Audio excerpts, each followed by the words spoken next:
Hi everybody, I'm Corey from RecPro, and today I'm going to show you how you can quickly and easily change out a 12 volt on-off switch, which are commonly used on your 12 volt light fixtures, your tank monitor panels, and more. It's very quick and very easy to do. You really only need two tools to do it, a flathead screwdriver and a Phillips head screwdriver. And with that being said, we'll go ahead and get started. Once we've disconnected power, we'll use a flathead screwdriver or a similar flat device to pop off the faceplate of the switch. Then we will use a Phillips head screwdriver to unscrew the light switch from the wall.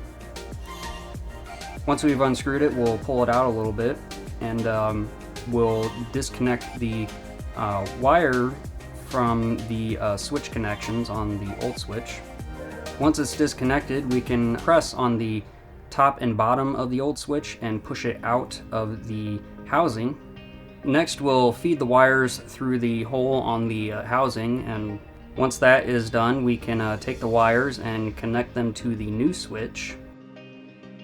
Then we'll go ahead and screw that back in. Once it's connected, we can take the new switch and push it into the housing, making sure that it clicks and is seated firmly. And then we can take the faceplate and snap it back in place. And then we'll test the light to make sure it works, and that's it. So that's all there is to it when it comes to changing out or installing a new 12 volt appliance switch. Like I said, it's very quick and very easy to do, and you don't have to spend a lot of time or effort or use a lot of complicated, unnecessary tools to do it. If you like this video and you want to see more of what we do in the future, including new products, installations, and how-to videos, hit the like button and remember to subscribe as well. And remember, when you're rolling down the road, roll with RecPro.